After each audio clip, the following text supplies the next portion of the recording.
Welcome to Warrior Class. where the teachers whoop ass, And and you will too if you if pass. you pass. Now, this is the slap by episode. Um, Belay's Yeah, not well, here. Belay is off in North Carolina recruiting more members of Warrior Class, members of Africans playing RPGs. among other things. Right, among other things. So uh, we'll look forward to seeing him. Well, Tuesday, because Tuesday is Africans playing RPGs.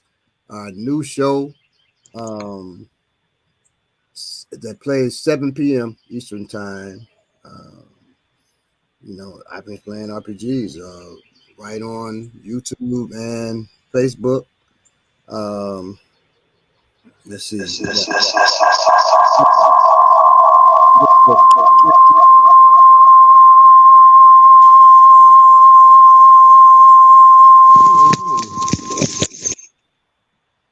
All right. So you have to set the phone off. There we go. Sorry. All right. I'm gonna meet with the echoes. Yeah, it's my I'm specialty. gonna write a character called Echo in your honor. Thank you.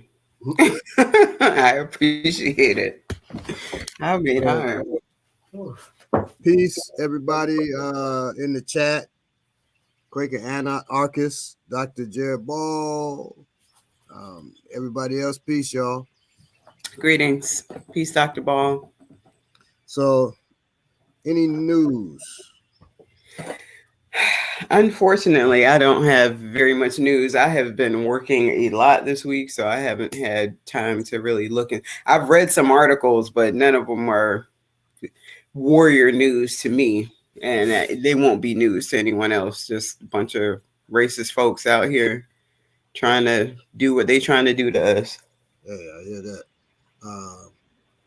Peace and congrats, and I know you ain't slept much. Yeah, I have not. Actually, when I compare Okikiola, that's my daughter's name, to the others, we actually sleep better. But my wife has a method. So when our son was born, he's 20 now, but when he was born, that's child number 7. Uh, on the show today, it should be child number 6 and 8. Assisted. Oh, But what was that? Okay, so there was something playing in the background. Anyway, I uh, got my headphones. Oh, right. child 6 and 8 should be on assisting with technique today. But when Ade was born, that's my son, he would shake, and we were concerned. My Like son did too. none of the others did that. So we made the mistake of going to the hospital. Mm-hmm. The doctor comes in and he says, what we're going to do is spinal tap your son. And, I said, no, you're not doing that. He said, oh, yeah, we're spinal tapping your son. I said, I told you, you're not doing that. He says, oh, we'll do it, but we'll call security. I said, motherfucker, call the police, call security, call your mama. I don't care who you bring in here. I guarantee you, he doesn't get his spine tapped today. So he said, why not? So I'm trying to end the shit. So I said, well, it's against our beliefs, our spiritual beliefs. He said, what kind of religion doesn't allow a spinal tap? I said, if I said to you, what kind of religion wears a yarmulke, your ass would be furious and you would accuse me of anti-Semitism. Right. And I'll be probably on the news or something as some anti-Semite that went off in the hospital. I said, so don't do that. Don't do that. In fact, you have nothing else to say. You have nothing to shut your mouth. So I'm quick to tell them about shut their mouth once I'm pissed off, right? Because I'm trying to not go any further. He looks at my wife. Ma'am, do you agree with this? I said, motherfucker, I'm talking to you. Don't talk to her.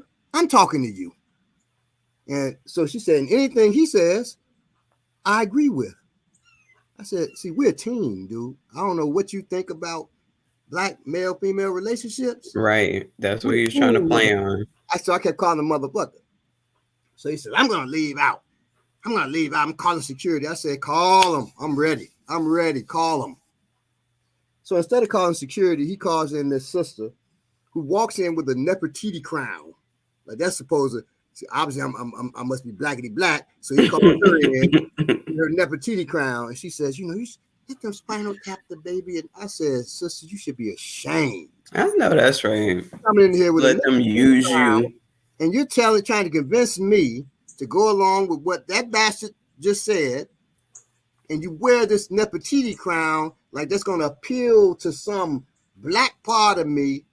Baby, I'm black no matter what I'm wearing, and so are you. Take that crown off because you're disrespecting it. You don't know what it means, and you must have this on deck for the blackity black folks to put this goddamn crown on, and he has you come speak to me, and get up out of here. She leaves. Mm-hmm. So they had already taken some of his blood, you know, and so a nurse comes in, the sister. She said, I'm not coming in to bullshit you or anything like that. I just want to show you the test. She says his potassium levels or something. My wife would have to say, I think, vitamin K levels are high. That's what it was.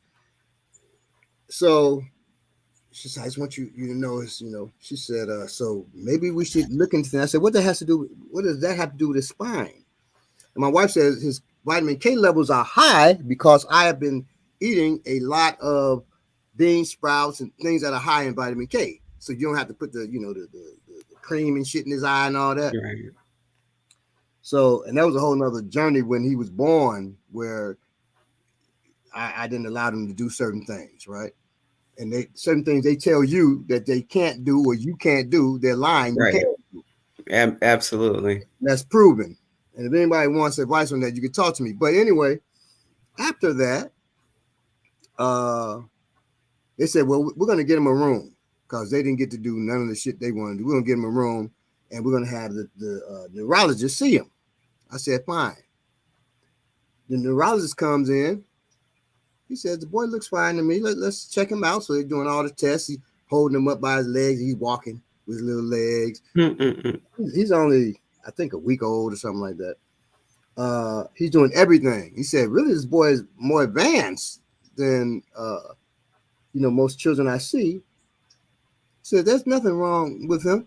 You just need to swaddle him. So right. He swaddled him. The shaking stopped. Right.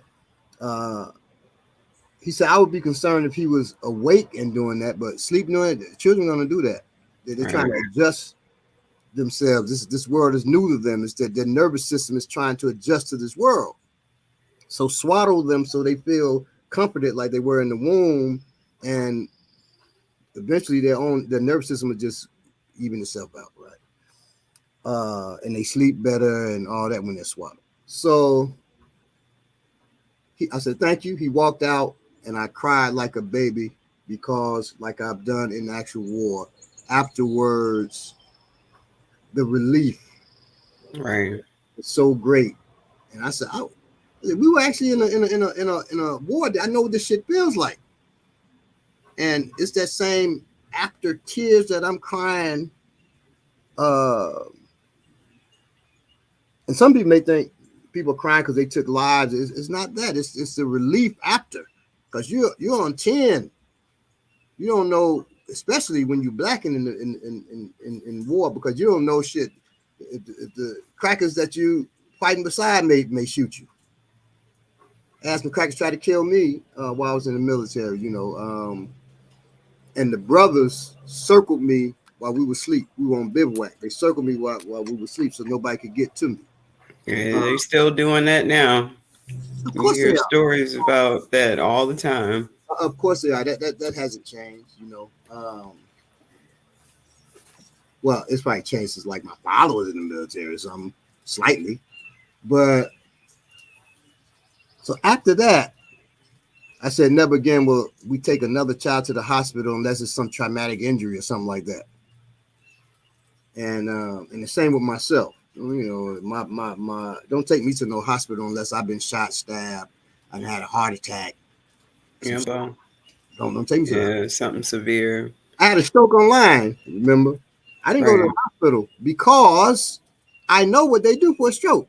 They give you there's first they'll tell you if you had made it here in 2 hours. Nobody can do that, by the way, unless you had a stroke at the hospital while you walking around. If you we came to us in 2 hours, we'd have given you this medicine. It would have, all stroke effects would have been gone. And your brain heals, and as long as you're exercising, eating certain foods, getting certain things done, like chiropractic work, acupuncture, and things of that nature. Um, Most people, I'm not telling you, for me, I would say for me, I'm not just recommending this. I'm not a doctor, right? Uh, you heal anyway.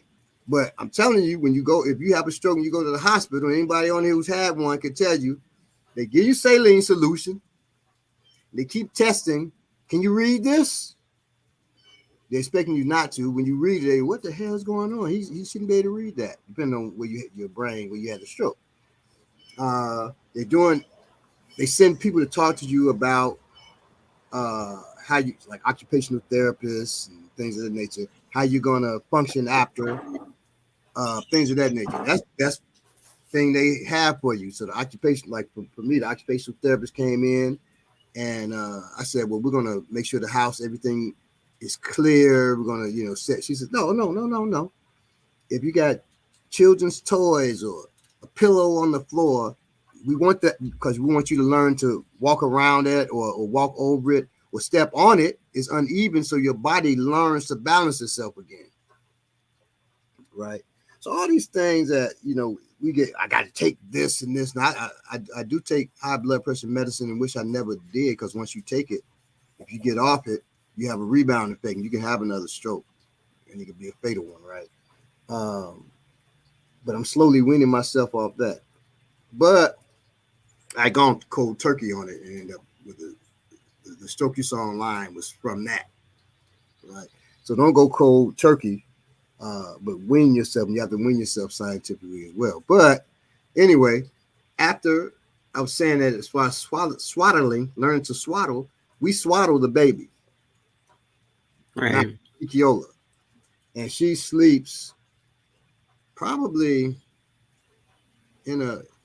We ain't getting 8 hours of sleep now, but she probably sleeps a good 3 hours, 4 hours at a time, and that's outstanding for a new baby.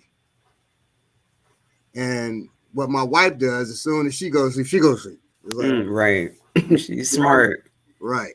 Me, I'll still be up, writing or whatever. Then I go to sleep. 2 hours later, my wife wake me up, babe, can you change it? I'm like, damn, I just slept. I should go to sleep at the same time too, but that's hard for me. But y'all Lagoon is adjusted to that, right? So the sleep's okay. I looked at the video that shot the day after she was born. Man, I had my bags and my eyes were so deep. Yeah. Oh, like damn, I look, woo boy. Um, but it's been okay. This is child number 9, so I'm kind of used to it. Uh, I used to fight taking naps during the day. I got shit to do. Now, Mm-hmm. that I just go ahead. No, no, you gotta take naps. That is a beautiful thing. Even the opportunity to take a nap. Right. Yeah, that's I something. crawl over there with her. Like she kind of move while she sleep. I pat her. I just lay there. Out. Yeah. Have a nod. That's good. It's actually good that we started talking about this since I have been talking about adding more information on health.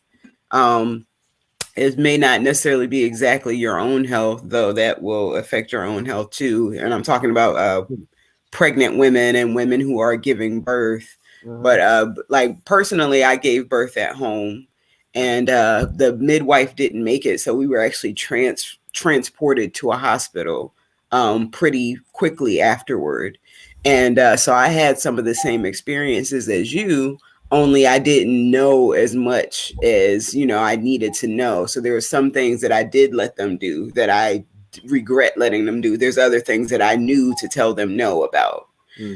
So it's important that we as warriors, since we know that this is another area in which, they're attacking us, we want to make sure that, even if you're not the father of the child, if you're related to the pregnant woman, you want to make sure that you are there as a support for her if she ends up having to go to a hospital, because they play on your emotions, and they try to pressure you to do a lot of different things. And having a clear-headed person there that did not just give birth is a very important thing. So, if you have, they assume you're ignorant. right, most definitely, and they definitely treat you like you're ignorant. So But anybody that teaches, Dr. Ball, myself, you, Ominiki, I'm sure others, if you look at your student, you know that and may have made that mistake early on in teaching, you look at the student as ignorant. right. Your approach to teaching them is going to be different from your approach to teaching someone you deem as intelligent. That's a great point. So if they're looking at everybody that comes to them as ignorant, their approach is going to be how you treat somebody who's ignorant. Yeah, Bob. Absolutely. Now, the last two were born, not Abiola, excuse me, Yemi, who's 14. She was born at home, and Okikiola was born at home, right? I don't see us having no more children, so those two were born at home.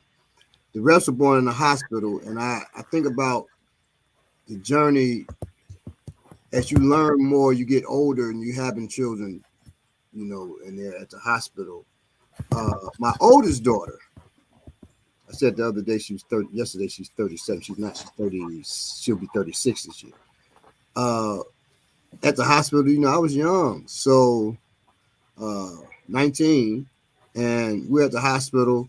Well, for one of her checkups, and this doctor comes in. I was about to say his ethnicity, and that's not right because it got nothing to do with what he did. He says, "Let me show you, Father, the anatomy of a pregnant woman. The anatomy of a pregnant woman is the anatomy of a not pregnant woman. The hell are you talking about, right?" So he says he's going around the labia, which is if you don't know, that's the lips of the vagina. He said these are the labia. This is the outer labia, and these are the lips. He's parting her inner labia. I said, I'm not feeling right. So he says, and my oldest two, they're not by my wife, they're by a sister who's still really part of the family. But so, and then Debbie. So Debbie says, I don't know what's going on. She looks at me. I said, what do you mean? Now we're talking. He said, pay attention, Father. This is the clitoris. And then because the one thing I knew about the clitoris, that just has sexual, it's for sexual use. It ain't got nothing to do with the birth.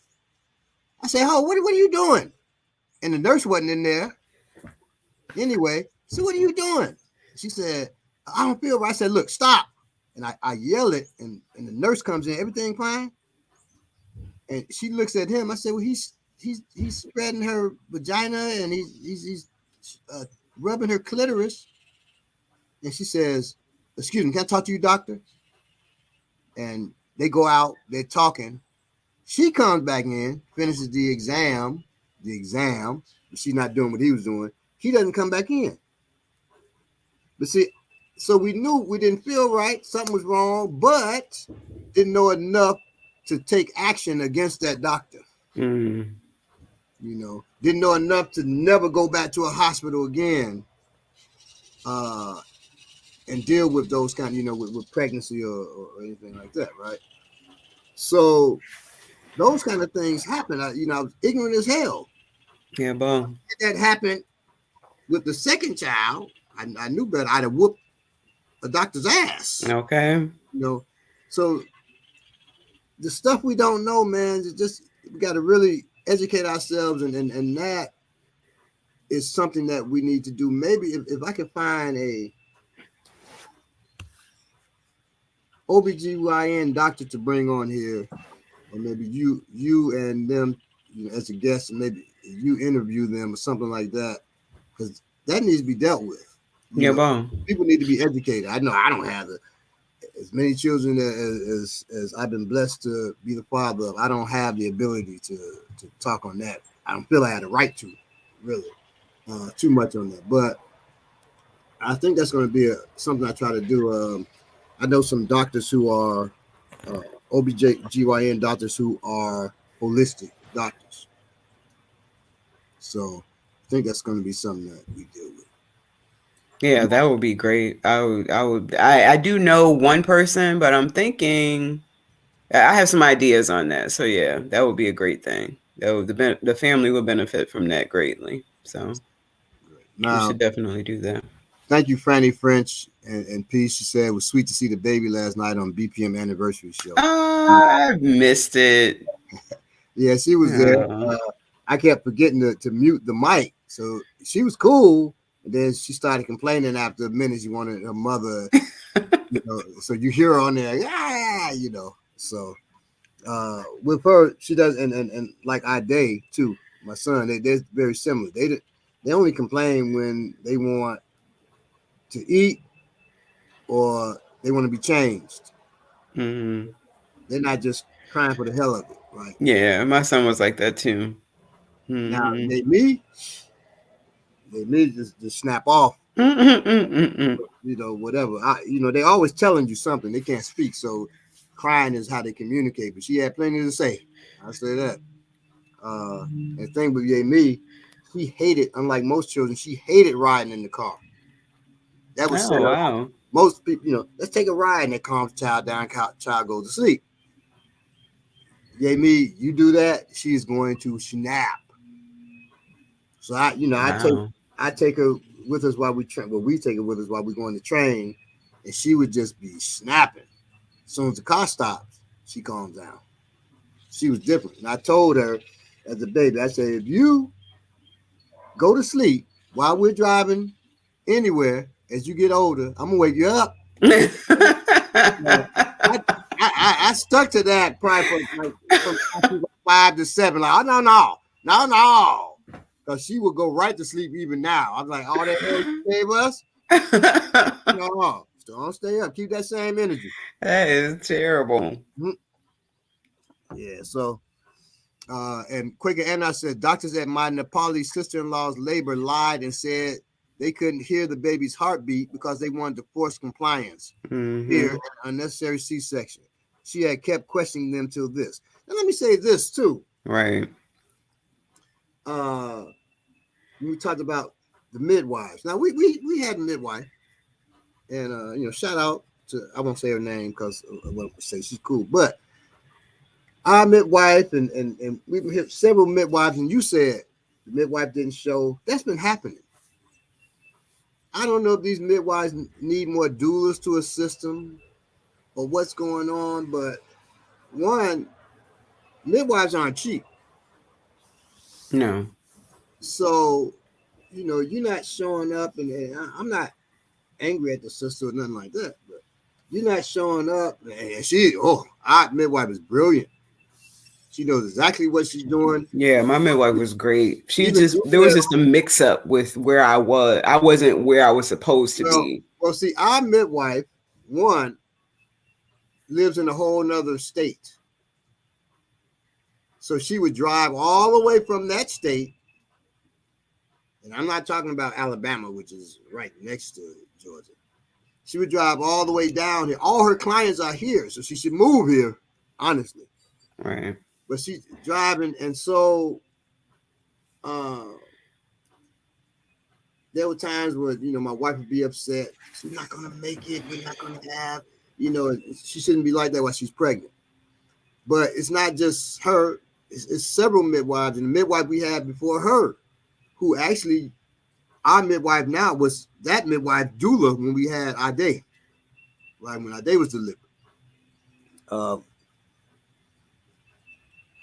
So even when we were at the hospital, we still had the midwife with us, right?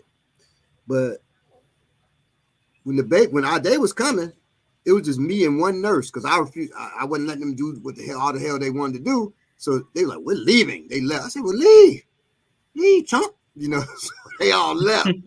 And one nurse said, "Well, I'm with you, Father," and I agree because this is how I handle my births, right? She said, "So let's do it." Y'all going to? She can't speak, so she ain't saying nothing. She just ready. Let's get this done, right? So she said, "I'm gonna assist you. You catch the baby. Let's do." I said, "Let's do it." And as our day is coming in, it seemed like all time slowed down. I'm hearing clap, clap, clap. I said to the nurse, "The midwife's coming." It's everything like the midwife's coming. And as soon as our day's head is crowning, the midwife walks in. The time speeds up again. She runs over and she puts her hand there and catches him as he comes out. Right. But the reason we didn't use her again, she said, I heard her talking to our midwife now, who's a doula. Then she said she looks like a good candidate for a C-section. And our midwife now, part of why we use it was she's like, "Oh no, she doesn't. She's not getting no goddamn C-section." They went at it. She's not doing that. And so at our day's naming ceremony, we had her there, who was a doula then, at his naming ceremony, not the midwife. And I think she was going to try to hang back and hope that the doctors would push a C-section, and then but guilt talk because she wasn't there. We had been calling this, and okay, I see. The guilt talk to her, and maybe our midwife now talked to her, whatever. So she did show up. Yeah, that's a shame. Catching, So I said from now on, we got to find somebody else. So when we had Yay Me, we got another midwife, and there were problems with that.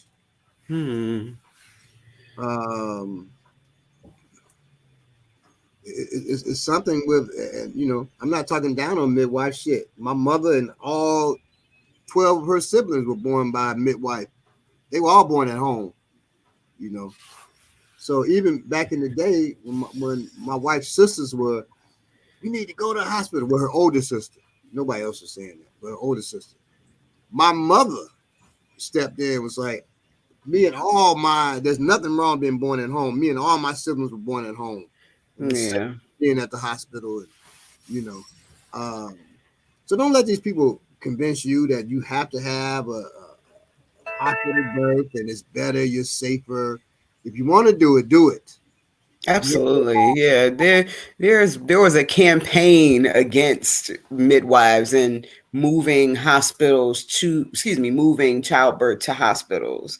And there's research that you can do on that we can include that in the show too. We have a doctor on, but yeah, there was a reason why that was done, and it was not for the health of mothers or babies. So yeah, home birth is the way to go for me, I'll say. Yeah. So, I'm blessed to have a wife. I know I don't never have to. If I say, "Hey, we going to the hospital to have a baby," she would, "Hell no." Those days are done now. I give it to my wife was a champ. But when you're in your 40s having the baby, because she's like, "Oh, it's a whole different way she moved and everything now than when she had Yay Me when she was in her 30s." Right. Yeah, well. So it's a lot, it was a lot, and blessing. Even her recovery is taking a bit more time. But I remember this sister telling me, because y'all was everybody knew that she was saying, "I want to have, one or two more." Right. You've been saying that for years.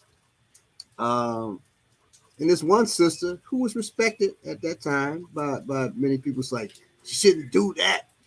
That baby's gonna have Down syndrome." She's talking real negative. Wow. And there's somebody who was respected by folks, and I said, "No, shit, maybe that would have happened to you."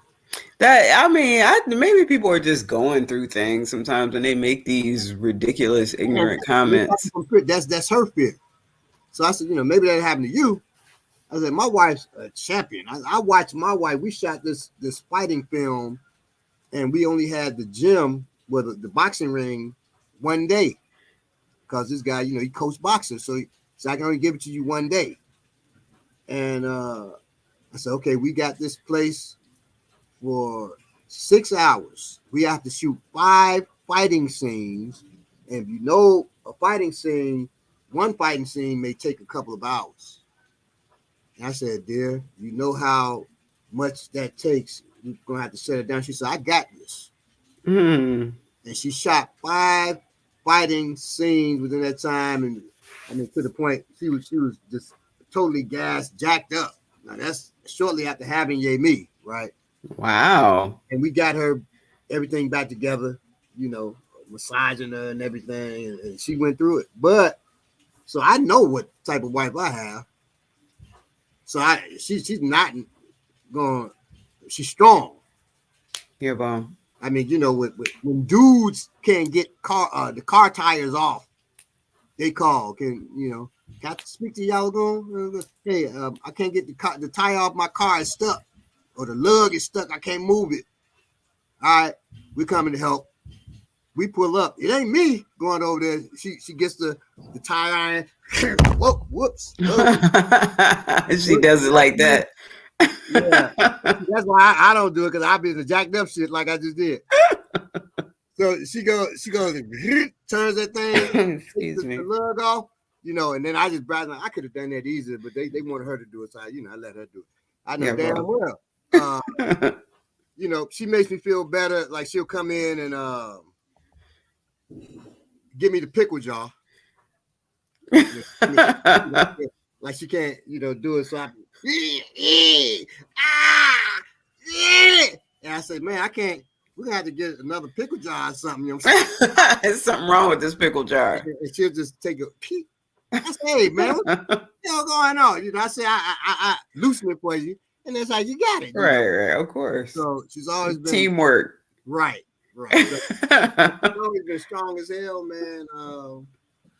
And that's just the way it was. When we first got together, we didn't have a car, so we going to walking a mile to the grocery store, and coming back, and I got 7, because you're trying to get as much as possible. You don't want to go to the grocery store too much. I got 7 full bags. She got 7 full bags. And she would look at me and say, these other girls, and that's early on we've been, so she's selling her, bring what she brings to the table. She said, them other girls you try to be with, they can't do this. And I think they probably not. Yeah, like, definitely. Walking, we just walking, talking about stuff, and I'm trying not to huff and puff in front of her and shit, and she's just walking like it ain't shit.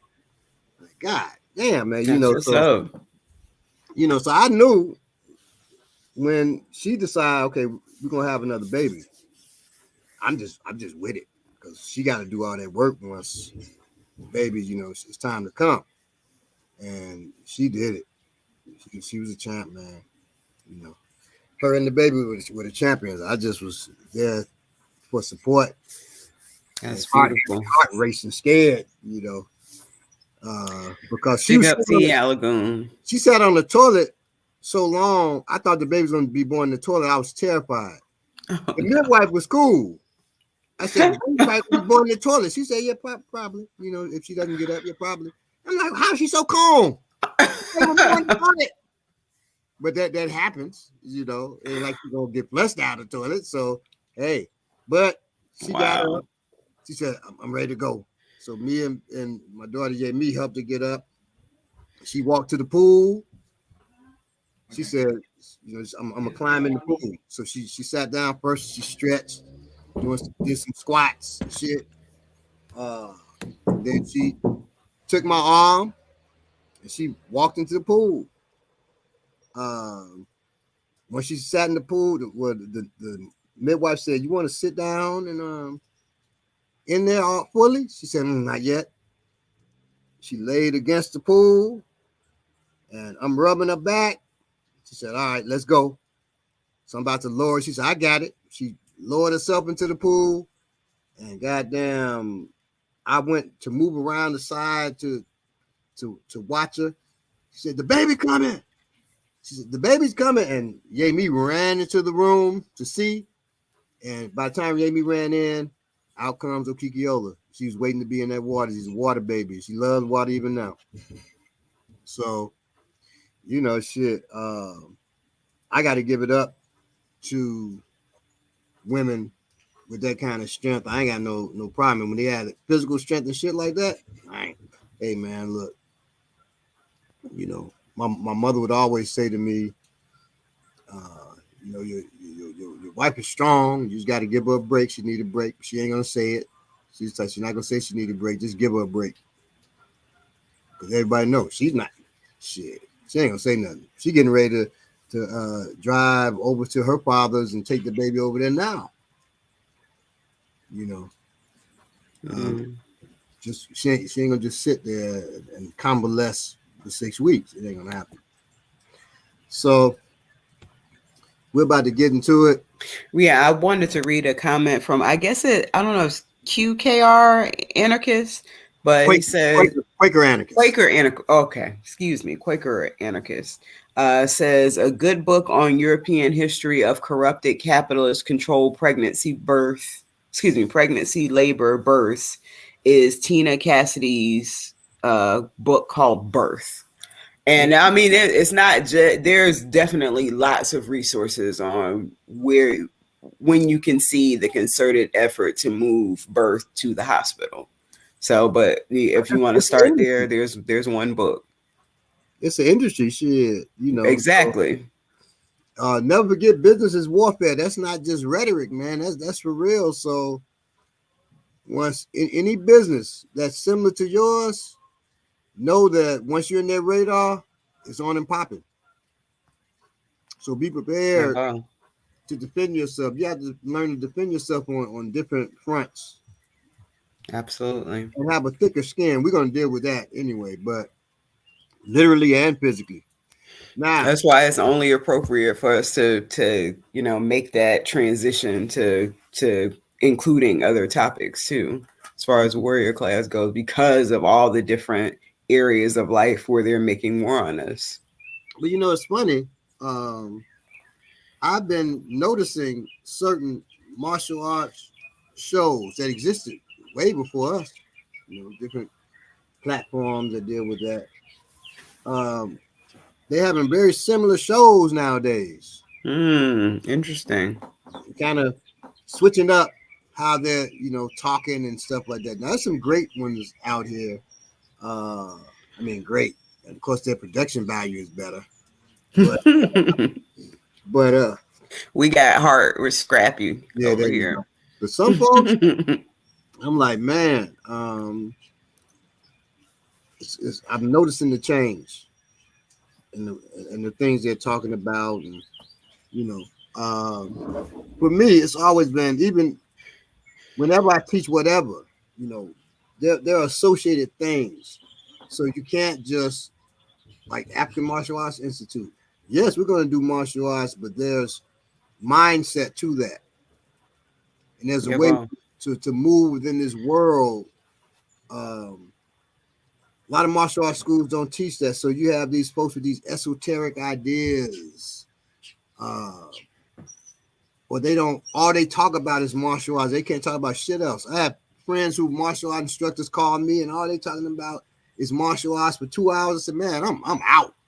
I can't just, just one more thing about, when you throw the knee strike, click. I can't. We've been talking 2 hours. Ain't that enough about martial arts? Right. Man, what else is going on? What's up? What else is going on with your life? What's going on with your people? I called this one brother, congratulate him on his school, and I'm talking to other black instructors, sir, and I just wanted to, he said, well, let me correct you. There's no such thing as a black man. I'm like, oh, here we go. I said, oh boy. And he said, there's a white man and there's people of color. I said, so the white man got his own special category, but all us lumped together as people of color, huh? I said, man, get your ass out of here, man. Just like that. So now, I'm talking, yes, sir. So when he said that, let me get just real with this fool. Get your ass out of here, man. I changed my whole thing up. Then I hung up. Well, he ends up calling me, later and invites me to his school's promotion and everything. He big ups me when I'm there and all that kind of jive. Just a straight brother, but he changed his name to Master Quan. I should have known then, Right. you know. But I was like, maybe he's You're being facetious. Maybe he's being facetious. But no, he wasn't you're a being person facetious. of color that wants to be a different type of person of color. No, right. Well, I mean, we all fit in the same group. We just lumped up. So might as well, shit, Master Quan. I might as well be, whatever. Carlos Rivera. Right. I mean, hell. And that's possible. That's more possible than him being Master Quan Yeah, boom. because there are black people named Carlos Rivera, you know, but not too many named, whatever his name is, Yu Quang Quan or some shit. It's Quan. I think I want to say his first name is like Lu Quang or some shit. And I use Carlos Rivera, by the way, because that's his actual birth name. Wow. Brothers from Cuba. And Cubans, they know that they black. It's not like Dominican Republic mugs who denying themselves or whatever. And not all Dominicans, by the way. Don't get mad at me, Dominicans. But Cubans know who they are. The ones who black know they black. The ones who white know they white. They know this stuff. Yeah, boom. But him, he came up with a whole nother theory, goddamn. It's white people and people of color. That's it. And I don't know if his white wife talked to him or Asian wife. She's something. I think she's half white, half Asian. He's had to mix both of them, because you got to get people. He had to have the people of color in there as his wife, and he had to have the white, of course. Maybe she talked to him and told him that was Thomish. I don't know. Because he would always big up me. He never say, black or something like that, but he would big up me. I had a friend of mine, Mr. Santana. I'm not going to say his first name. I just say Mr. Santana. Mr. Santana is probably about 3 shades darker than you. Wow. And he talks about how his wife left him for a black man. I said, "You mean another black man?" And he looks at me. He just laughed like I'm being funny. Oh, Mr. Swan, I'm a Puerto Rican. I said, "Really? Really?" I said, "Yeah, I know you were born in Puerto Rico." I said, "Where are your ancestors from?" He said, "Africa." That's okay. They're from Africa. And you're from Puerto Rico, and your ancestors from Africa. So what does that make you? Puerto Rican, Mr. Swan. You're so funny. I'm not being funny. That's sad. You're black, dude.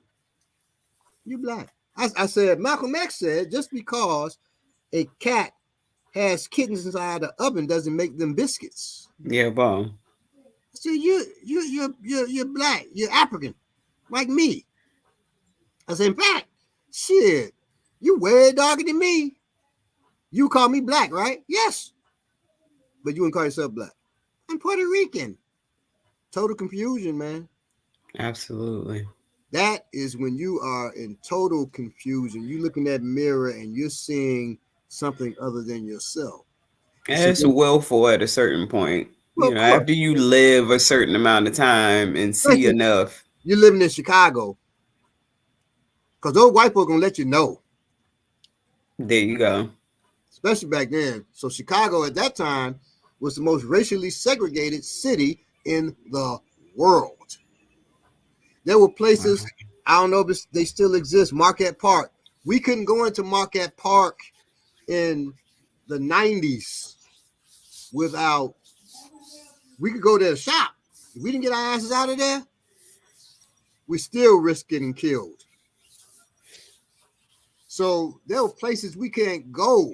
Anybody from Chicago, y'all can bear me witness, who's in my age category, maybe younger, in the 40s or maybe even 30s, maybe the same now, I don't know. There's a place called North Riverside. I would go to the theater in North Riverside to catch the movies. I come out of that theater, I'm up. Because I knew not to hang around that bad boy. And in fact, when you come out of the theater, it's like 10 o'clock, there's security guys saying, come on. Come on, let's go. Theater's closed. Come on. Let's get you to the bus. And they saying it to black folks. Come on, let's go. Theater's closed. I ain't seen them say nothing like that to white people. Theater's closed. Come on. And we get our asses on out of the security guy kind of walking behind us, with a smile. But we walk, he closed that goddamn door. Shit, the white people probably in there still partying. We had to get our ass out there, get on the bus, get in your car, but get your ass up out of North Riverside. Shit. You say prisoners of war have no rights. Eugene Mason said, I know you know who he is, Baba. You talking about Mr. Santana? Yeah, I know him. All right, now. The slap is slap fire. So slap fire, F-Y-E, for those who don't know, is fire. You slap fire out of that mug. You don't just slap fire out of a mug. When you slap the hell out of it, you slap fire out of that mug. Okay. So colloquialism. F-Y-E. Yeah, it's F-Y-E. You slap fire. So the idea for this came about because there's this big craze. Dana White, who didn't start it, but he bought the UFC, Ultimate Fighting Championship. He decides he wants to do another form of fight because black people are, this is my opinion of why he did it. Black people are dominating the UFC now. We're taking all the championships. Well, we gotta give white fighters something. So let's make a whole new type of fighting. I guess he didn't know black people we slap box. Right. Yeah. He formed the slap. I don't know what the thing, slap fighting championship, whatever the hell it's called, right? And I know most of you have seen it. Dudes, they got some kind of, the one getting slapped, they have this bar and they like it's behind their back, between their arms here, and they kind of lean so they can't lean away from it. The bar is keeping them right there, whatever have you. And they lean into the slap. It's just crazy. I'm sure they're going to end up, as studies go on, have more brain damage than boxing even. Because at least boxers will evade it. They can roll with the punch. You just taking that shit. So lean forward, person lines up the hand, and you see him Muzz getting knocked out, all kinds of shit, right? One dude got hit, face just immediately deformed. He oh yeah, his whole shit was just going upward. Oh my God, it was terrible, right? So and in the promo for this, we show him kind of like at the end getting slapped, and it was bad. So and we'll deal with the types of slaps and things of that nature. So that craze is going on. People showing it, and they laughing about people getting the shit slapped out of them, and because people really don't associate a slap like a punch or a kick or elbow. They don't associate a slap as something that could be dangerous. Right, that's something that you could really get hurt from. Right. Now, have you ever seen me slap Belay with the pads? He like, shit, we ain't doing this shit no more. I know it's bad. It ain't just me. It's the technique, right? How to slap properly, but we'll deal with it. So that brought on this so we can educate people on slaps and then how to use slaps for self-defense. Because, sometimes you don't want to use your fist. You want to protect your hand. So a slap is good. Also, know that a slap done the proper way is a palm strike, actually. Yeah, bro. But not the palm strike like they teach at the YMCA. Hi-ya! Hi-ya! Because they're convincing you this is going to knock the person's nose up into their brain. We already dealt with that. That's a myth. That doesn't happen. Can't happen. Impossible.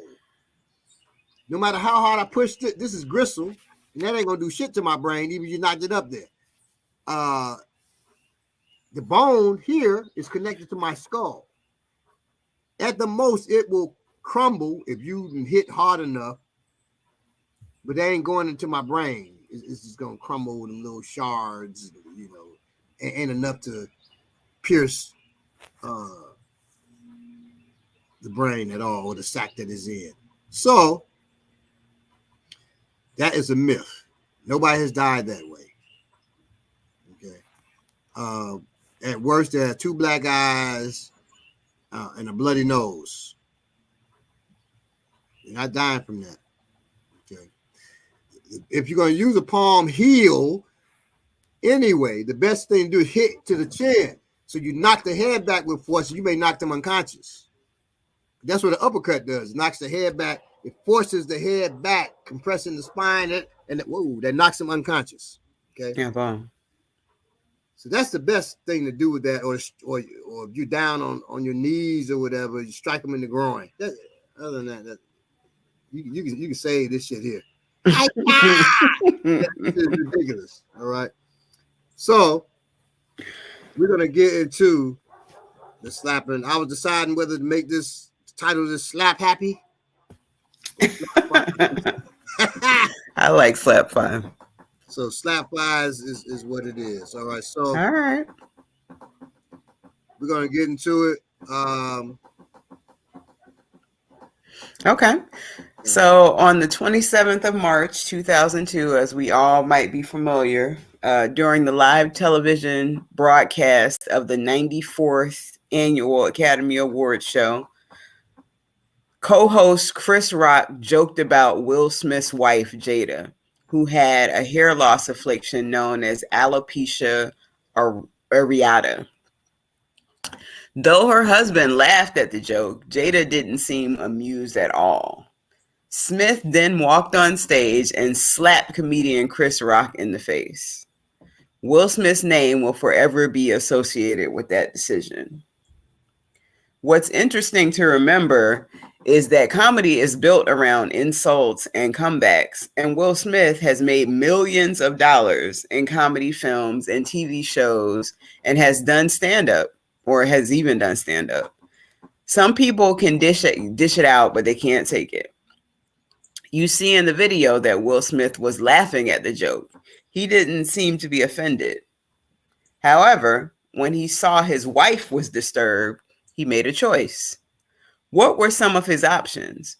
There were at least 7. 1, he could have said nothing. 2, he could have complained to the show's producers either then or later. 3, he could have hugged his wife for support and told her he loved her. 4, he could have taken his wife's hand and left the event. 5, he could have stood up and asked Chris Rock to apologize. 6, he could have stood up, walked to Chris Rock and told him what he thought. 7, he could have stood up, walked to Chris Rock and slapped the shit out of him. Which of these decisions was the most problematic?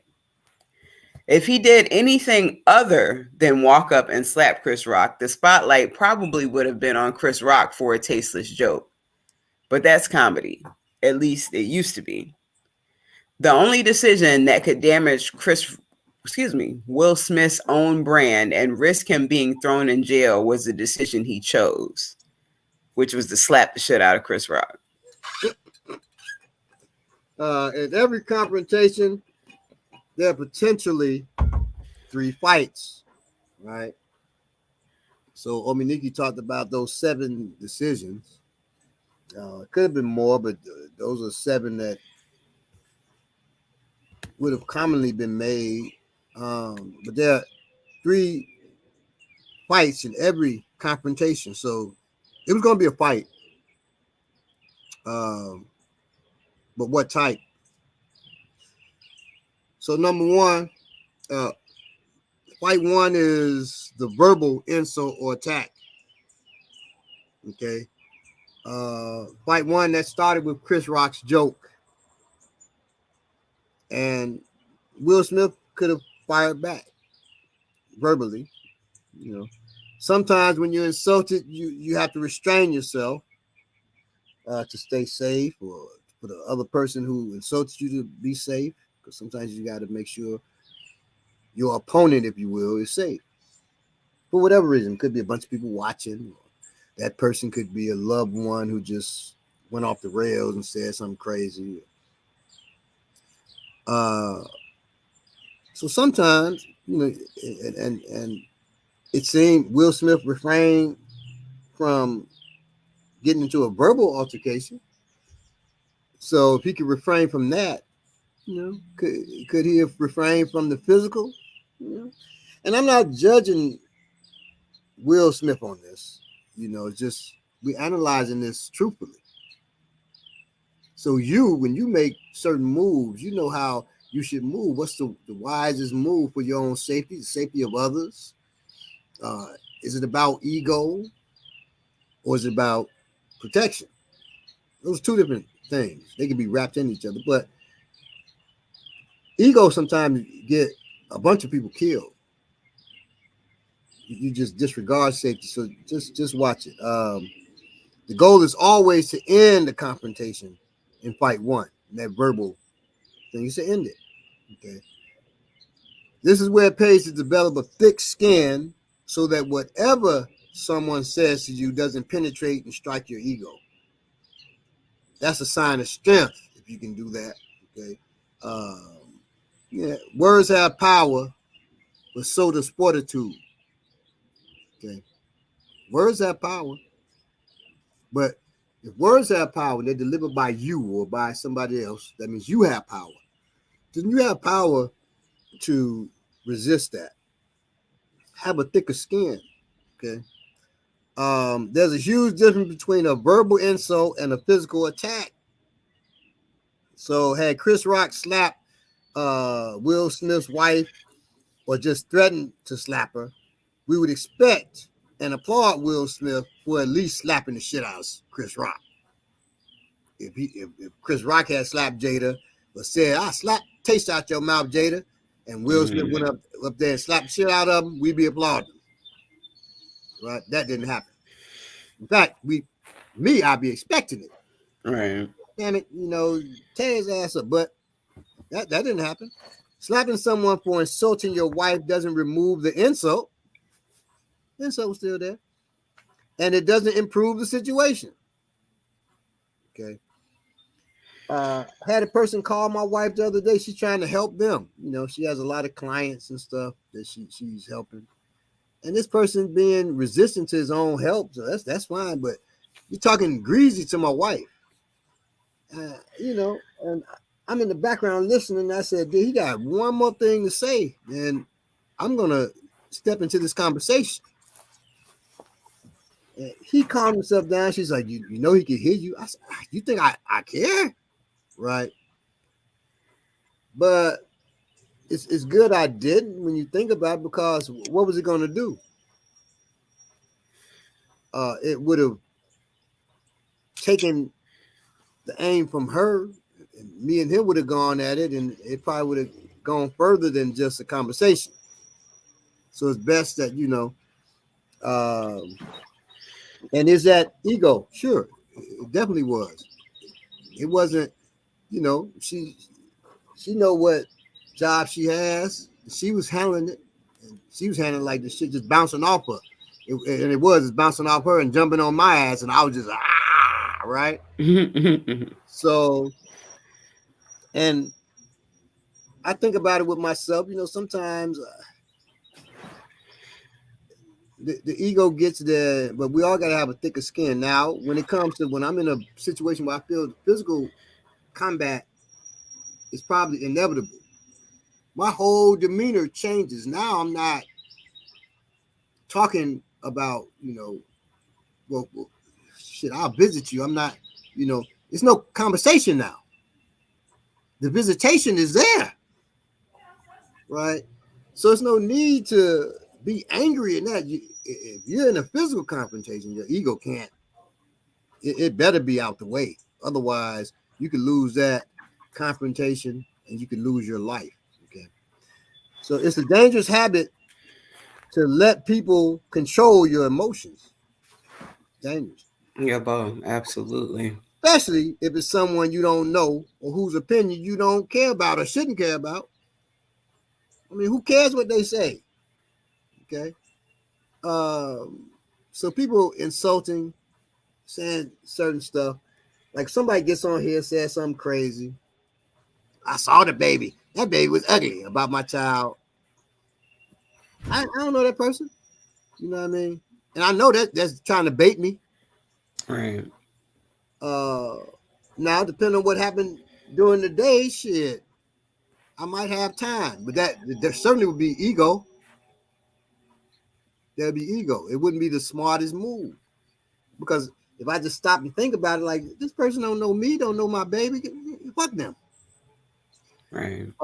Now Will Smith, of course, knows Chris Rock and stuff, but dude, you're on camera. Millions of people gonna see this.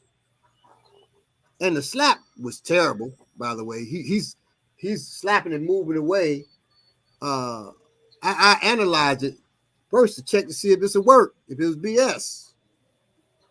Uh, it really was two rich men up there. You know, one rich man slapping another one is foolish, and so they ain't used to being in that physical shit like that. So he's slapping Not at all. because he's scared of getting slapped to his damn self. So it's the slap of a coward. On top of that, to be honest, let's keep this shit 100 about Will. If you look at the picture, he's slapping his body leaning back because he's scared of getting slapped. Oh, chump, he's scared of getting slapped. So somebody like that, they say, would he have slapped The Rock? I mean, that's just stupid. If The Rock had insulted, hell no, he wouldn't have slapped him. Of course not. Right. But the person writing that wouldn't have dared do it either. Right. Because Will Smith would have got his ass tore up. You know, unless he got some training I don't know about. He doesn't. We know The Rock. You saw him. The Rock has long done physical shit. Before he was an actor in Hollywood, he was acting in the wrestling ring and doing crazy shit, you know. So, hey. Fight number 2. So the first fight is verbal. Fight number 2 is the physical fight. Despite at least 6 other options given, Will Smith escalated the situation by walking across the stage and slapping Chris Rock. While a slap is usually not as harmful as a punch, it can still cause severe damage. And a person trained can actually do severe or even fatal damage with a slap. There are tons of Fight 2 examples where a guy insults another guy who punches the insulter. The insulter is knocked out, falls, and his head bounces off the floor, and he is seriously injured, paralyzed, or dies from the impact of his head bouncing off the floor. I always teach my students. Yeah, bomb. Don't let somebody push you. You could trip, fall, hit your head, you're dead. Yeah, that's it. And they keep it moving. They go eat some pancakes and shit. You're gone. So I was gonna say that, Baba, and that's why you always have to take threats seriously. That's what we've been taught. Right. Like, hey, don't ever buck at me and then like, man, all I did was buck at him and that dude hit me in the throat. Goddamn right. I can't sit here and analyze. He's just bucking. He actually isn't gonna throw a punch. Right. You move like you're gonna throw a punch. If it was me and Will Smith you better have thrown one. Will Smith comes up there. I don't know if he's gonna throw a punch, try to slash me with a knife. I don't know what he's gonna do. I'd have tore his ass up before he got his slap off. They've been talking about me if I was Chris Rock. I took him off his feet, goddamn it.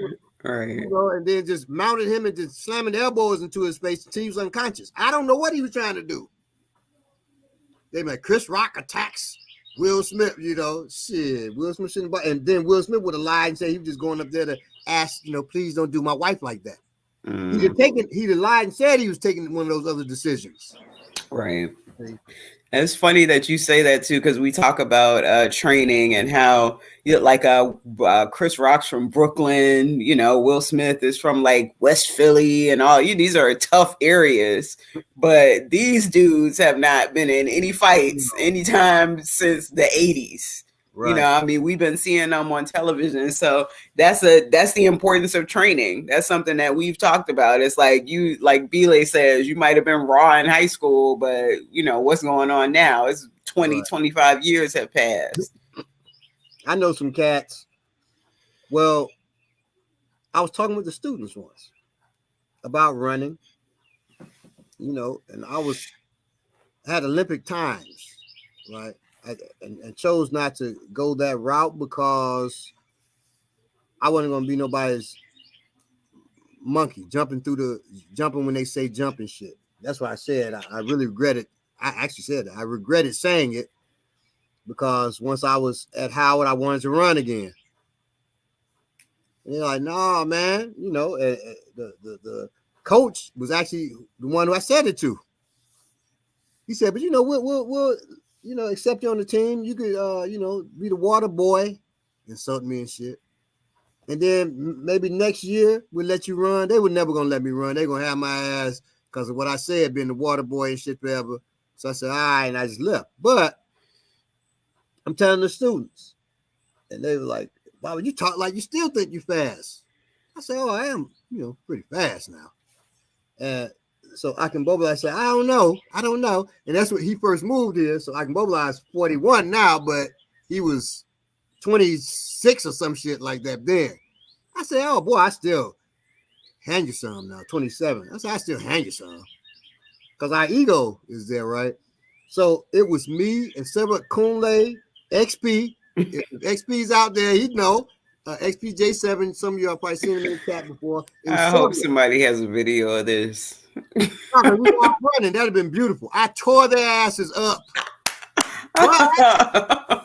But I tore their asses up. It wasn't like I tore their asses up like when I was in college or high school. I'd have tore their asses up, taking a picture with them while I was running and shit. Afterward, I was like, yes, I told y'all. I gotta go use the bathroom. I was in there. Like, holy shit, my legs and shit were hurting for 3-4 days and shit. Now, they didn't know this part. I tell it now. I was hurting so bad after that. Same with my son. Keep on challenging me. I said, son, you don't want to do that, right? So you already talked to my mama. She tell you how fast I was. So I ran against him and yay me. My 14-year-old, who was only about 8 at that time. Yay me was neck and neck with our day. She's right here. They just walked in. She'll tell you that I'm telling the truth. She was neck and neck with our day. She was 8 years old, right? Or 9, something like that. I tore Ade's ass up. And then after that, and they didn't know this. I don't think my wife, I think she did film. Did your mother film that? I tore my whole damn hamstring. Oh. I jacked it up, but I played that shit off. Like it was nothing. I was so hurt.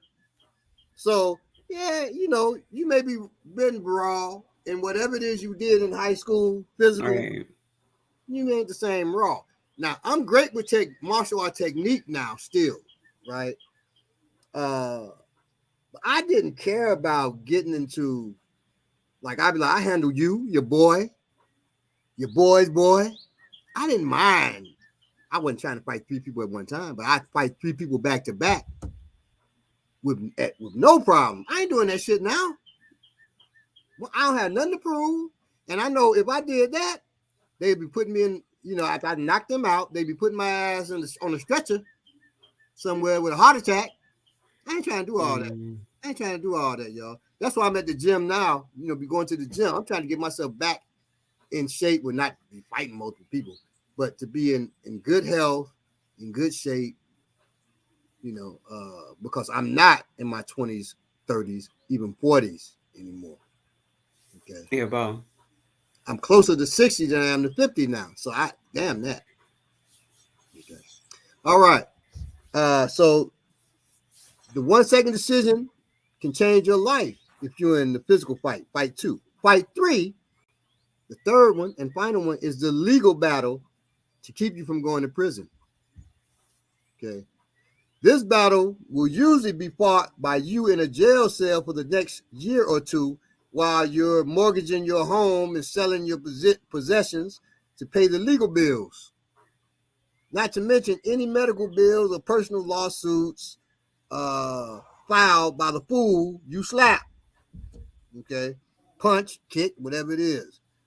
So I don't know if Chris Rock sued Will Smith, but I think we would have heard about that. you could have easily and Most definitely.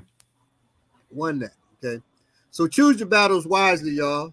Choose your battles wisely. Um, and if Will had slapped Chris Rock and he fell, hit his head on the stage, and had permanent brain damage or something, Will's career would be over. He probably would be in prison. Right. I mean, um, so there are several types of slaps. Okay, we're gonna deal with them from the less damaging to the most damaging. So two of my daughters are out here to help me with this. So first, and I'm gonna move the camera around so we have some room here. Come around here, Abiola. The first one, this is child number 6. This is Abiola. Hi. Greetings. Now, Abiola is 23. Mm-hmm. Okay. And come around here, Jamie. This is Jamie. And Abiola, that's Ominiki. She's Greetings, Abiola. This is Jamie. She's 14. Y'all talk about her on here. Hey, Amy. Hey, how you doing? Good. How are you? I'm good. Good to see you. Too. So we're about to get into it. I'm gonna slap the shit out of them like Will Smith did. So first, with the fingers closed, so we're going from less damaging to most damaging technique. So fingers closed is this, like that, and a lot of times it's done with the we can't. That's that what you call that dueling slap. You know, is that? And if you try to keep your arms stiff, you probably end up breaking your fingers. Okay, so we're gonna get around to it. Let me move this around like this. Move the microphone around like this here. Okay, can you see that on me, Nikki? Yes, very clearly. All right, y'all. So let me turn this mic here. And should I do the mic? Turn it like this here. There we go. Okay. Now, so the first one is with fingers closed. So it's this one. They're good sport. I'm not gonna actually slap them. So it's this. So you go like that. That's it. You know, it's a duel, right? Baba. Or if I keep it like I always tell people, don't hit with your fingers because I hit hard. That could bend, dislocate my fingers. Baba. Yes. Can you get any closer with the Yeah. Well, we can get closer. It's easy to move our bodies, ain't it? Yeah. Yeah, I guess either. Is that closer? Yeah, it's closer. Maybe tilt it back a little because it's cutting your head off. I think that's what she was telling you. Yeah, that's that height, boy. That's that height. Now, these are my two tallest outside of my son, right? The rest of the girls are, kind of down here, but it's all right. It's all right. They got my height. All right. All of them got my look. So here, I ain't say I had a good look. It's true. My look. You can see the DNA. They look like me, right? So anyway, if you ever want to know what I look like as a girl, you can look at those two. That's it. All right. So that's fingers together. You can say fingers closed with the tip. That's a no-no. That's not doing much damage at all. Doesn't matter where you hit them at either. You can hit somebody in the groin with your fingers to get tips together like that. Man, it's going to be uncomfortable, but you ain't knocking him out or dropping him to his knees unless he's really sensitive. Okay, with fingers open, the tips. That's even worse because you have no. At least here they're supported. My fingers open and the tips hit. Like that. That's not all the fingers not going to hit either. So that's really risky. Oh yeah. Be up first because that's terrible. Now, with the palm, fingers closed. This is how they do on that slap contest. Boom. Like that, right? That can be damaging. in a self-defense situation, I wouldn't use it, but you could. Come over here. Jamie throws a punch. Throw this hand with a hook. So, well, a straight punch, excuse me. So she throws a straight punch. One way I could use this, every block is a strike, every strike is a block. She punches. I could use that to knock out the way, and that's pretty good. To parry that out the way or to press it out the way, and then I can slap her with that. Now, slap to the ear like that, can all balance her, knock her down, right? So we're here. Pam, pam, right? I could do it that way. Or pam to the jaw. Okay, or pam to the neck. All of those are stunning, but I better follow with something else. So if I go bang and then slap to the face, that's only going to stun her. I better follow that with something else. Okay, after the slap, I can throw a hammer fist to the neck. We dealt with hammers last week. I throw a hammer fist there, and then I could throw a punch to the jaw, something like that, right? Or I could throw a slap, hammer, come in, grab, and throw. Different things I can do with that. So you can use that, but that's just stunning. You got to follow that with something else. Have to. Okay. And Franny French is asking, are you using mostly the palm? You are, right? For this one that you're doing. With the palm. You really don't want to just hit with your fingers. Slapping with the palm. And my thumb is on the side here. Like that. You could have it up, I guess, but that's not the safest thing for you. So like that, okay? Next, backhand. Fingers open. So this here. Some people call that my daughter just said that. They call it a pimp slap. Right? You got that hand up. Didn't I tell you? I mean, and then you slap them. Fingers open. Danger is, if my fingers just hit, it's going to hurt. It's not going to dislocate them because they've been this way. It's going to hurt, though. Okay? I could break the bones here if I'm hitting to like the side of the head, hit the head, and it's just my fingers, I can break those bones. So if you're going to use that, really this is more used defensively. But slapping across the face, it really ain't comfortable for you either. It's usually your fingers that end up hitting. Okay. But she throws the punch there. I can use that backhand here. She throws it. I can use that here. Then I can hit her to the neck with the backhand here. Or I can bump and then slap her across here with this hand. Right? With the open hand with the fingers. Or closed hand with the fingers. So we're here. Bump. Bump. And then slap her across. I wouldn't do that, but you could do that. So you could use just the slaps. You can block with the backhand. Remember that. Boom. She throws that hand. Boom. I can use that backhand on the outside of her arm or the inside of her arm. Okay, and that sets up other stuff that can be used. Okay. Are you mostly using the palm? Oh, well, we already answered that. Right. So now, next, that's the backhand fingers open, backhand fingers closed. Is even more damaging. Here, that to the jaw, that to the temple can be real damaging. Boom. But you got to practice that because if you hit with the fingers there hard like that, you can really break your bones. You break those finger bones. So that is done with the knuckle here. Only with the absolute back of your hand if it's trained. You see that in movies, slap with the back of the hand like this. But that there, if that hits the hard bone, that will break too.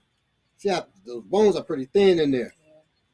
It's the knuckles that you're trying to hit with. You're trying to hit with the knuckles, okay, to the neck, to the temple, to the jaw.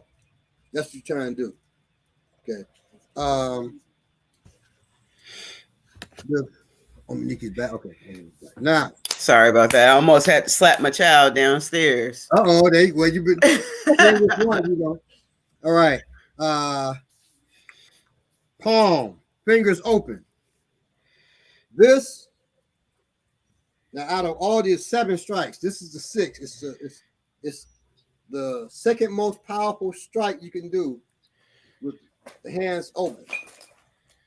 Coming in, I'll be on. I'm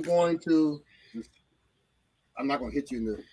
If it was a man, I would hit to the body here, but you know I plan to have grandchildren do Abiola, so I'm not going to do that. Thank you. So I'll hit the shoulder here with an open palm. Very. I ain't gonna hit it hard. I'm gonna tumble like that. I'm just gonna hit it slightly, just a little bit away with just the open fingers. Ooh. Okay. Okay. And she wasn't. Are you okay? Yeah, okay. She wasn't acting for me. I just want you all to know what they can do. Okay. So there's power in that. Everybody here knows Kalanji. Kalanji didn't believe about the palm. But that's the palm I'm about to show next. But he said, you can hit me with the palm. So I said, really? Okay. So I said, bring him the pad, striking pad. They bought one. I said, no, he needs 2. So he said, I don't need 2. I said, you need 2. He has it. I said, okay, you sure? He said, yeah. And the one I'm about to show you, I hit him with that, boom, from close to. And he, you just see that the force of it hitting. We need video of all this stuff, Babu. Huh? I said we need video of all of these things. Well, we can get video of that if Kalanji let me do it again. we can video that one. On the next episode of Warriors Class. Hey, we can film that, you know. Now, with that palm, a lot of times we use that as a C hand. So she punches. Which hand? It doesn't matter. Okay. And I can. So what I'm gonna go, I go slow, I go bank there and then just deflect that, right? So I'm here like, hey, please, I don't want no problem. Bang. I'm there, right? Then moving in, get ready to use the other one. If she tries to punch with the other one, I can slap that into her own chest, whip that same hand. That's how much power is in that, right? So she doesn't get to use it, boom, and then boom, right? So she here, punches, I go boom, bang, bam, and hit there. All with the open palm. I wouldn't try to do that with that closed hand because it doesn't have that kind of stopping ability. But the palm with open fingers, it does, absolutely. The way we want to do that strike is we don't have that limp wrist. You want your wrist straight because if it's limp like that, you're hitting with just your fingers, really. So I'm here. When I have to use it, I use my hip just like I was using a punch or elbow. And so I use that. If she punches, I use my hip to deflect. I also use, so she punches, boom, I use that backhand. And then I use my hip to strike with that hand. Okay? So I'm driving, footwork drives all technique. So I'm driving that strike of my open palm with my hip. Have to. Hip, hip, hip, hip, hip, hip. Don't shoot it wide out either. Shoot it right from elbow at your side. Shoot it from there. And you can, that hip is giving it the circle it needs. It hits the side of the face. We're hitting to the side of the face. Most slaps happen to the head. If I'm shorter, it can happen to the knee. I'm dashed. You dashed. Or if I'm on my knee, I can slap to the knee, boom, collapse to the leg. But only do that with an open palm if you're trying to do that. This isn't going to do nothing to the knee except just piss them off. Yeah. So if I'm down, well, I ain't going to do it now because I don't feel like moving that thing around. But you can slap the knee and buckle it and then turn that into a throw, right? You can slap the liver, which I'm known to do. She know that. A person punches, so she's punching. I go here, and then I slap the liver. I step to him, so she punches, and I slap the liver. Right? When I slap, and that's with the palm, I'm grazing at my finger now because I don't want to hurt her. I slap that liver with my palm, and then I turn it into something else. Right? Or I just slap the liver, boom, and I'm on the side, and I can strike. Okay? Because hitting the liver like that, it'll buckle you. And once they buckle, I got other things I can do. And that's a good thing to try. That's probably the most vulnerable way you can use that. They're punching. And you're outside their punch. You strike that liver before they turn, try to strike with that hand. Hit that liver, boom. And then I'm out. I move them here with my other arm. So they turn that way. Now I'm not worried about them hitting me, and I just hit them. Okay.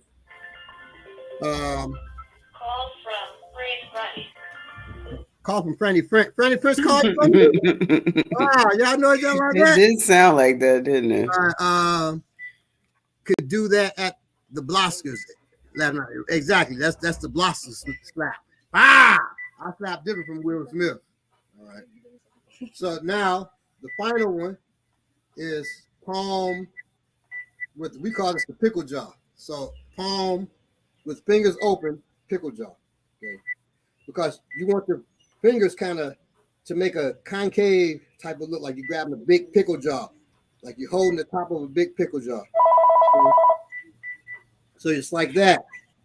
That turns your slap straight up into a palm strike. So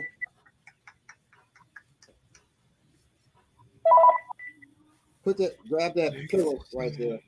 Grab two of them. Okay. Hold them to you. And you get behind her, please.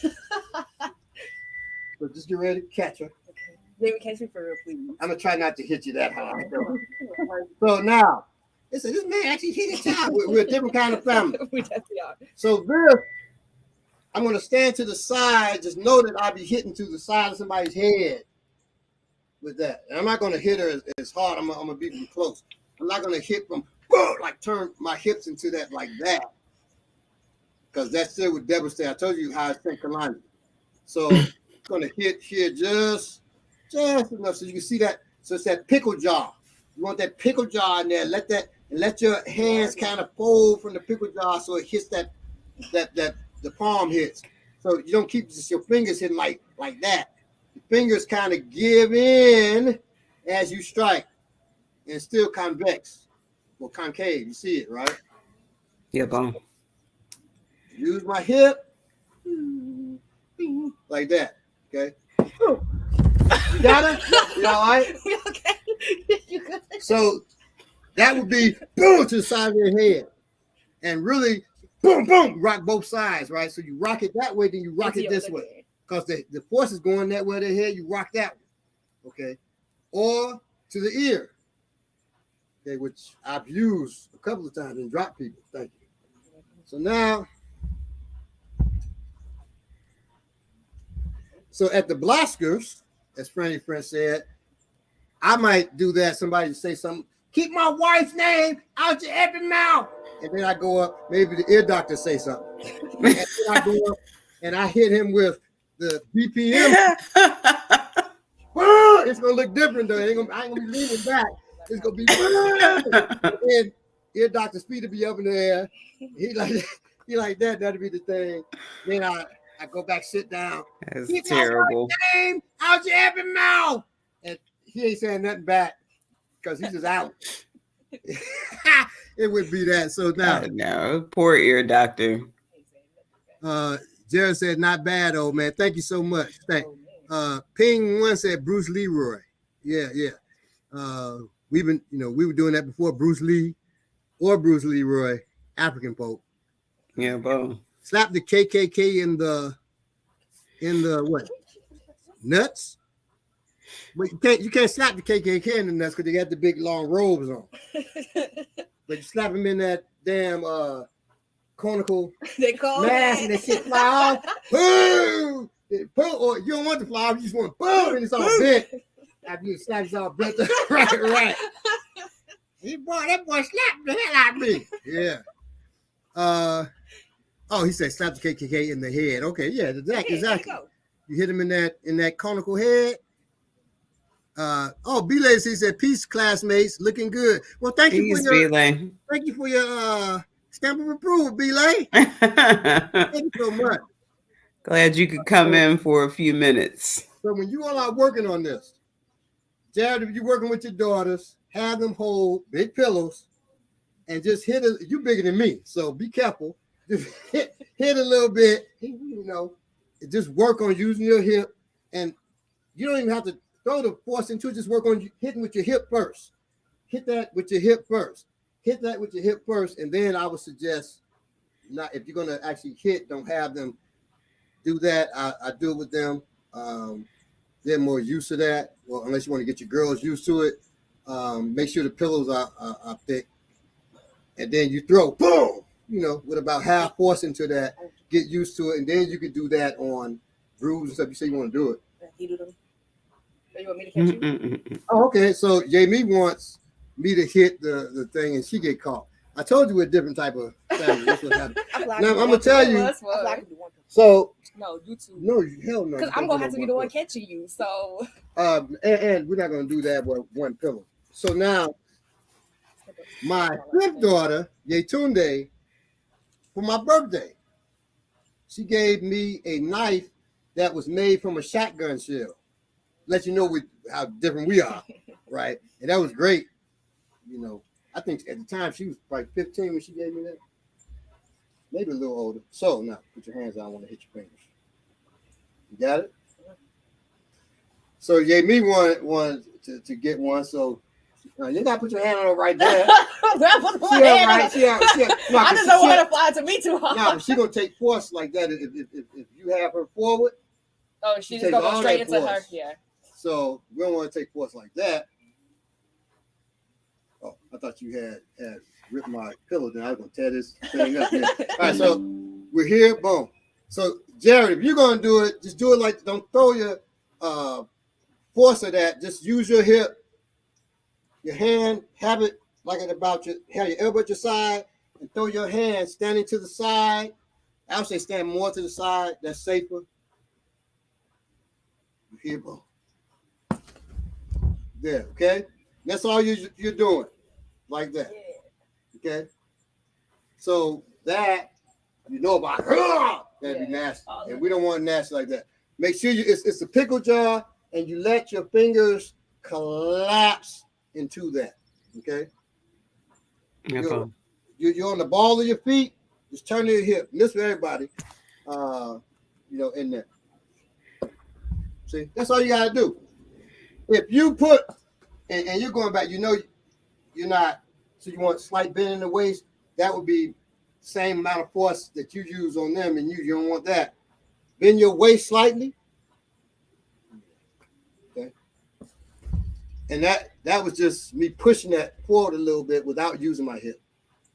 Okay. Thank you. So she's 14, I ain't use much force. She'd be mad, like you could use more force. Yeah. No, I wasn't gonna do like I did her. So any questions on that? Check, good. So you got it, Dr. Ball. Excellent. And when you're teaching the children, just have them, and if you can get striking pads, it'll be great. Just have them turn, coming straight from your side, turn. If you're defending yourself on the street, elbows down, they at your side, kind of in front of you. Please, I don't want no trouble. Then boom, turn, hit, boom. Turn, hit, boom. Right? Turn, hit, boom. You can do it feet, shoulder width apart, turn.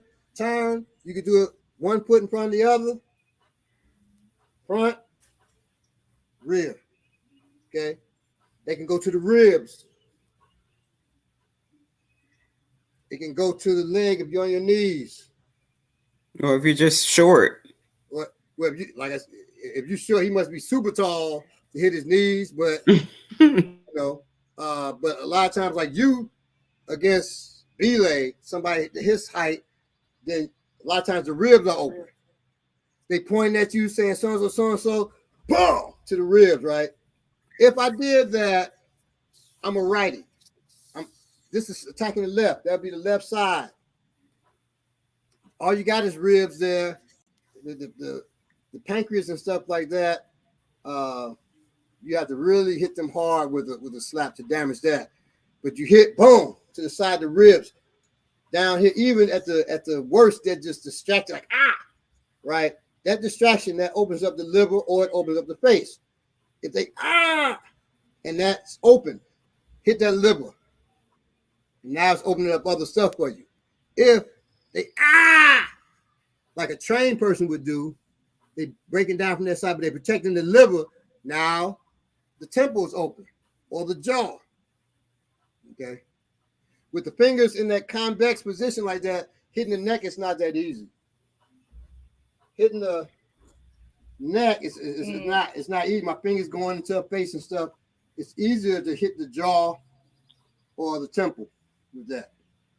All right. Just so you know. And a quick thing on this doggone palm, the Kung Fu palm. That's better actually than the hiya, than that palm, the YMCA palm. This palm here, if you're going to do this palm, then let your thumb be in front. The reason why, when I strike, come over here. Okay. So when I strike with this palm, I hit her nose. If my palm hits there and my thumb goes right into her eye, you can't really practice hitting somebody in the eye with your thumb because nobody gonna let you practice that. And if they do that, you only got 2 practices. Right? But this is if you're effective into their eye, and you can touch your own nose with your palm, and you'll see that thumb tip is right in their eye. That's one of the easiest ways to hit the eye if you're using a palm. Since that palm is related closely to a slap. If you're gonna, I just wouldn't palm like that. That's the shea butter strike. Yes, that's shea butter, and that's the kinetic force field move. Right, you put that force field up, and you say, "Shah!" You turn it into the shea butter strike. Right, you hit them with that shea butter strike, and it hits their eye. When you hit their eye, done. Shea butter there at least. You're like, shit, I need some shea butter. Right. You hit them with that. Okay. Now with this concave, if you want to go to the front instead of the size of the head, the concave, you give them what we call palm sandwiches. So a palm sandwich, come over here, Yemi. Throw your head back. You ain't gotta look mysterious. I told her that. I said, I don't care your face. So hit here, and then you scrape down. So I hit, come down, hit, come down, hit, come down. What the person will begin to do is turn away. So because they're getting straight to the eye, right? So now if they have glasses on, you hit, come down, use like the glasses and just take down. You okay? And then the other hand hits their eye. When they turn, because they don't want to get hit in the eye, now you can throw that at the side of their head, at the jaw, at the temple, or at the ear from that position. But I prefer not to do like, hey, but I don't want no problems. Boom! Right? That boom. Y'all see me hit belay with that. That's the pickle jaw slap. Right? Boom! Hit that. Right? Or boom! Both to the ear. After I hit to the ear, grab and headbutt. Boom. I'm not hitting with this part. That will bleed into your eyes. I'm hitting with, because the skin breaks easy. I'm hitting with the side crest of my head. Boom. Or if I'm shorter, I go up. Boom. Into the head, right? Then I can pull back. Elbows. Okay. Another thing, last thing with the pickle jaw slap, we call this a collar tie. When I grab here, let me get Abel because she's been mysterious with that. So you can see her eye. Once you see the eyes, I'm just gonna tap slowly. Just watch your eyes. My eyes supposed to do something. They are. Oh, she giving hers. Oh, she giving hers because I ain't doing it hard. Yeah, no, I ain't doing it hard. My eyes did go look. Right. They were great. So when you hit here, you grab the person. That happens, right? Really, if this hair wasn't here to block, you know, she didn't have them tracks in her head, then I would be able to see that. See, yeah. I ain't got to hit that hard. When you hit that hard, boom, to pull them in, that's that same slap to the back of the neck, their eyes closed. You should be throwing a punch right there because their eyes are closed. By the time it opens, they eat. Right, and that shock of a punch coming right into your face, you want to close your eyes again. Boom! You slam it into their face. They don't have time to just close their eyes and not see it coming. They say groin strikes are effective too. Now, yeah, so groin strikes are effective unless they are Ku Klux Klan because they got the big robe. Or they got on jeans, like these jeans, you can hit me. But Back jeans here. that's sagging, it's hard to get to the groin with a groin strike, palm strike, right? If you're going to hit the groin, they got sagging pants. The knee is better because it doesn't matter. The knee is so powerful, it's going to dry that cloth right up. But if I tried to palm like that, and that for me is kind of common too. If they got longer material in there, gussets is what that's called. It's hard to hit there. Yeah, but if it's like sweatpants or something, tear their ass up in there. And what you do is you step, you go deep with a male, so you're hitting the testicles. With a woman, it will hurt, but it's not as damaging to a woman as a man. Doesn't matter where you're hitting that down there with a woman. With a woman, it's best to hit the breast, and that's with that backhand. I know I said I wasn't going to deal with it, but since we're dealing with slaps, if I'm dealing with a woman, I hit to the breast, you hit downward with that backhand because the nerve plexus is in the breast. At the least, it's going to close the eyes like hitting to the back of the neck with the pickle jaw slap. Okay. Oh, well, yeah. If it's a nursing woman, milk may come out of there, yes, right. But that's good. That's a distraction, right? Exactly. One thing that the most effective thing women do when they fight women, no, not pulling the hair, is snatching the top. Oh, because you're gonna try to cover yourself, right? Because when you snatch the top, the woman tries to cover her breast, and then now my mother-in-law was in a fight, and yeah, your granny was in a fight. And this was before even Abiola was born. So, and a woman snatched her top off to expose her breast, and from what I understand, she just kept fighting. She didn't try to cover. That's what I would be doing. I mean, you're already exposed. Better that than getting your ass beat. Yeah, you exposed and beat now up. you beat her up for exposing you too. Exactly. So if that ever happens to you, sisters, keep going. If you need to practice, get you some cheap t-shirts, have your significant other or a sibling or something, tear that mug off, and you just keep going. Now, do not take none of my t-shirts and practice that shit. Me and Yami go in the basement. I'm like, yeah, all my shirts. So no, don't do that. But you know, if you got the money to buy your own shirt, you can practice that, right? So you're not distracted by anything.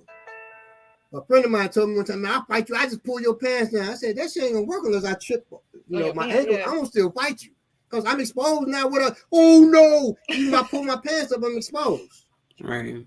I'm just gonna fight you, and I'm gonna try to kill your ass now because I'm out here naked to folks. I'm naked, folks just admire me and shit. Can't stop thinking about me after that. So I gotta really hurt you, So that's all of those things. See, Jamie got to try and resist. She's yours for sure.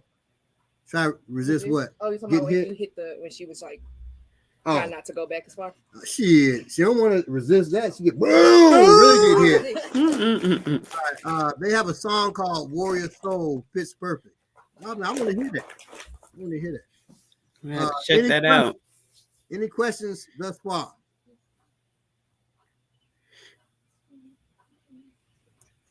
All right, so we are at hour 44 minutes.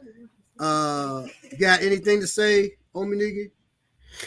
No, it's just a great topic. I'm so glad we got into it. It's so funny how the topics can seem so light, going into them, even when we receive the topics from you. But I mean, it always ends up going into great research, a great show. So thank you, Baba, for showing this to us. It's definitely I've seen the slaps before, obviously, but it's a great refresher for me. I actually was thinking about the slaps that I knew, after I saw the topic for the show. So it's a great refresher for me, something that we went over in a couple of the women's workshops.